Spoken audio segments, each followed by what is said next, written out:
Première partie, l'héritier des Usumgal. La création de Saham.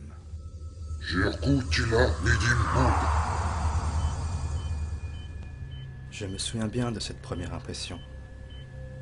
Je me remémore cette douloureuse sensation d'écrasement et de suffocation. Mon esprit était vide et envahi d'incertitude. Comment étais-je arrivé ici? Quelle mission m'étais-je donnée en m'incarnant dans ce corps en détresse au bord de l'asphyxie? Totalement engourdi, j'ouvris les yeux et observai la matrice dans laquelle j'étais immergé. De toute évidence, la finition de mon corps était arrivée à son terme. De vifs remous provenant du bas de ma prison de verre, ainsi que de sourdes sonorités extérieures me rassurèrent quelques instants. Quelqu'un allait bien finir par me sortir de là. Pourtant, de longs instants s'écoulèrent et je finis par me rendre à l'évidence. Désespéré, je tendis mes bras pour frapper la paroi, mais mes efforts me fatiguèrent terriblement. Il me sembla que pratiquement aucun son ne se fit entendre, tant la cloison était épaisse. Alors que tout semblait perdu, la tête prête à exploser, le corps raidi et les bras coupés par l'effort, à l'extérieur, une forme passa furtivement près de moi et actionna quelque chose qui vida brusquement la matrice. Au même instant, le réceptacle en verre bascula à l'horizontale et s'ouvrit sur sa moitié. La lumière ambiante de la salle de création me fit mal aux yeux et ma tête tourna un bref instant. Ma vue monochrome distingua tout de même un être s'approcher de moi. Bienvenue à toi, fils de Gina Haboul. Je reconnus tout de suite l'individu qui me sauva au dernier instant d'une mort certaine. Il s'agissait de mon père créateur. En l'observant d'un œil attentif, je sus tout de suite à quoi je ressemblais, car mon propre créateur me fit à son image. Je savais que j'étais sa créature, son propre clone. Il m'examina attentivement avec ses yeux rouges aux pupilles légèrement verticales.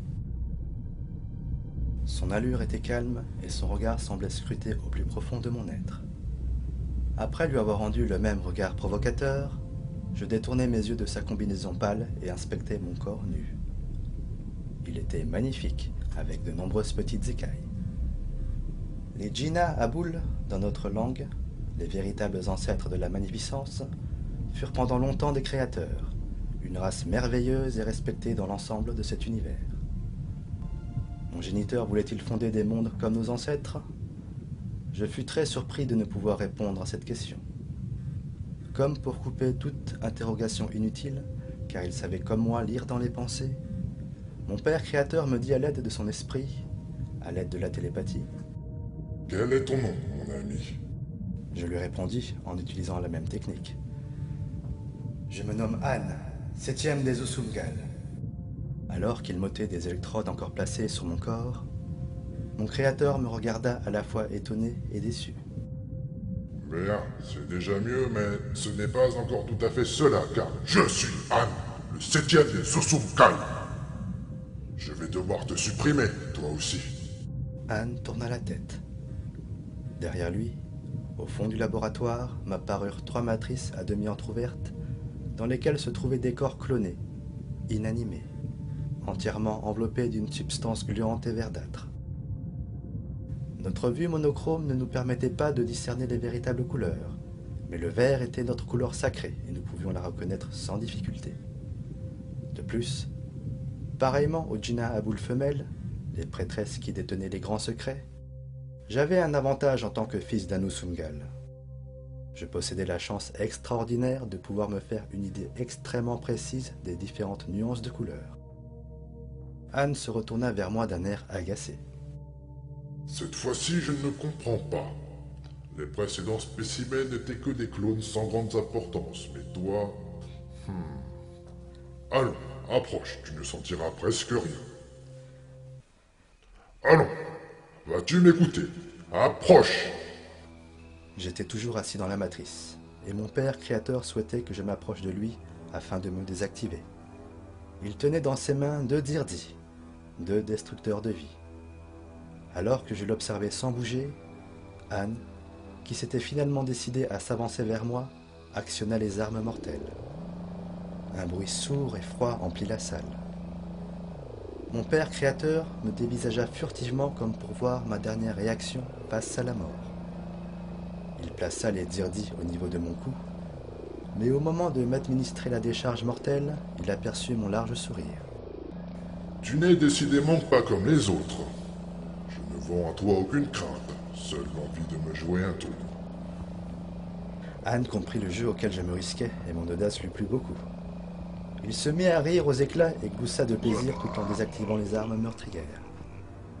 Je le regardai quelques instants en essayant de rire à mon tour, mais aucun son ne parvint à sortir de ma gorge. Aussitôt, mon père créateur me rassura en m'informant sur ce que je savais déjà. Cette fois-ci, il utilisa sa véritable voix. Ne t'inquiète pas, tu trouveras la parole dans quelques danas.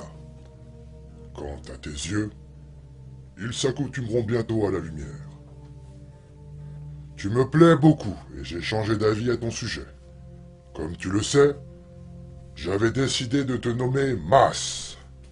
Mais tu te nommeras plutôt Saham, le bon seigneur, le bien façonné. Décidément, il avait de l'humour. En le voyant quitter les lieux, un frisson me parcourut le dos. Je réalisai avec effroi que mon père créateur possédait une queue.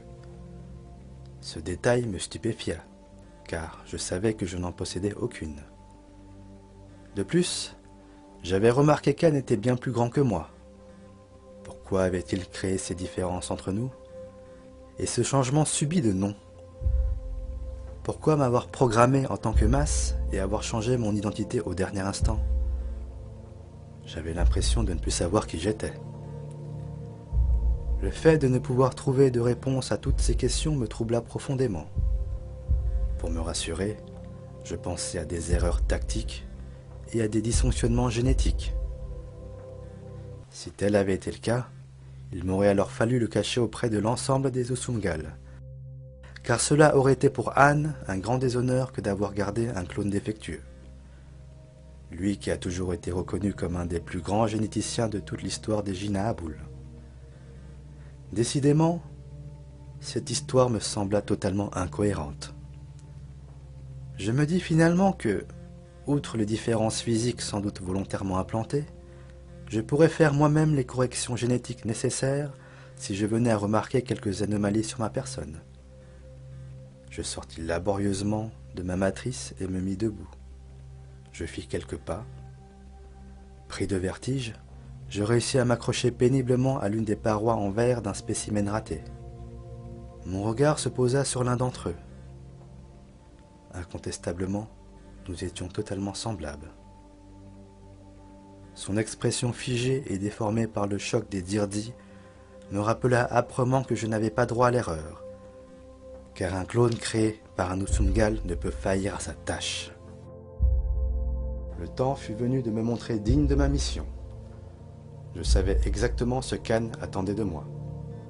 Il me fallait dès à présent quitter cet endroit pour me présenter aux 6 autres Usumgal. Je quittai la salle de création pour me diriger vers le complexe des grands laboratoires de mon créateur. En tant qu'être nouvellement formé, j'eus des difficultés à me déplacer, car mes jambes me tiraient quelque peu. Mais l'obligation de ne point décevoir Anne était plus grande que tout. Ce n'est qu'en parcourant ce dédale de salles et de couloirs, où je n'avais encore jamais mis les pieds auparavant, et qui pourtant m'était tellement familier et imprégné de ma présence, que je réalisais véritablement n'être qu'un clone. Cruelle réalité au service d'une science en quête de reconnaissance et de pouvoir, car je connaissais bien la raison de ma création, mais pas au point de deviner que celle-ci n'avait pour but que de satisfaire les desseins ambitieux d'un être dont les projets allaient ébranler l'ensemble de notre race, une partie de nos colonies, ainsi que les Namnu'u d'Uras.